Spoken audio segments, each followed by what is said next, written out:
Hello आर्ट्समैन पर आज हम जिस तस्वीर की बात करेंगे वो मेरी रिसेंट क्रिएशन में से एक है। एक बच्चे का चेहरा, पर जितना ज़्यादा मैं इसे बनाया उतना ही ज़्यादा इसकी आंखों में एक अजीब सा राज दिखने लगा। ये सिर्फ ड्राइंग नहीं थी, ये कुछ और था। ये ड्राइंग मैंने एक छोटी बच्ची के लिए बनाई थी जिसका नाम सारा था। एक प्यारा सा तोहफा मैंने उसे दी और उसके चेहरे पर वही मुस्कान थी जो मैंने इस स्केच में कैप्चर की थी। अगले दिन उसकी माँ का फोन आया। सारा कह रही थी कि उसकी ड्राइंग उससे बातें करती है। उसी वक्त मैंने इसे बच्चे की इमेजिनेशन समझा। बच्चे अक्सर अपने खिलौना से बात करते हैं, पर उसकी माँ की आवाज में एक अनसुनी घबराहट थी। वो कह रही थी ये ड्राइंग सारा को कुछ दिखाती है, हमेशा जब कमरे में कोई नहीं होता। मैं थोड़ा चिंतित हुआ।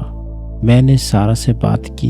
उसकी आंखों में अब वो मासूमियत नहीं थी, वो खामोश थी, पर जब उसने ड्राइंग की तरफ देखा तो उसकी मुस्कान में एक अजीब सी गहराई थी, वही मुस्कान जो अब इस स्केच में थी। मैंने उसकी माँ से कहा ड्राइंग वापस ले आओ। जब वो मेरे स्टूडियो में आई तो ड्राइंग मेरे टेबल पर ही थी। मेरी नज़र सीधे इस बच्चे की आंखों पर पड़ी। मुझे लगा वो वापस दिख रही है। ऐसे लगा जैसे इस ड्राइंग में एक रिफ्लेक्शन है, मेरी अपनी थकान, मेरी अपनी चिंता, जैसे ये ड्राइंग मेरी एनर्जी एब्जॉर्ब कर रही थी। मैंने ड्राइंग अपने पास रख ली, पर अब कमरे में अकेलापन नहीं लगता था। ऐसे लगता था जैसे कोई है। मैंने ड्राइंग में कुछ बदलाव नोटिस किया, जैसे बच्चे की चेहरे पर नई लाइंस आ गई है।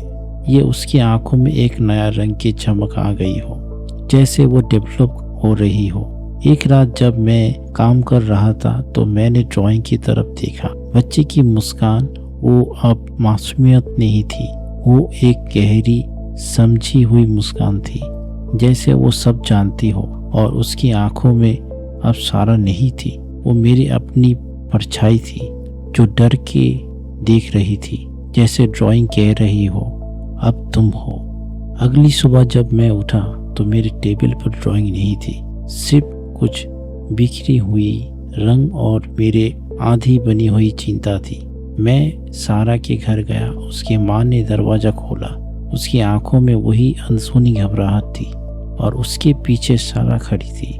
उसकी मुस्कान वो वही थी जो ड्राइंग में थी, गहरी समझी हुई, और उसकी आंखों में अब कोई डर नहीं था, सिर्फ एक शांत ठीक हुई पूरी नज़र थी, जैसे उसने अपना फ्लो किसी और को दे दिया हो और वो फ्लो शायद मुझ में आ गया था। अब मैं अपनी दीवारों पर छोटी छोटी दरारें देखता हूँ, और जब मैं अपनी ड्राइंग को देखता हूँ तो मुझे लगता है वो अभी भी मुझे देख रही है।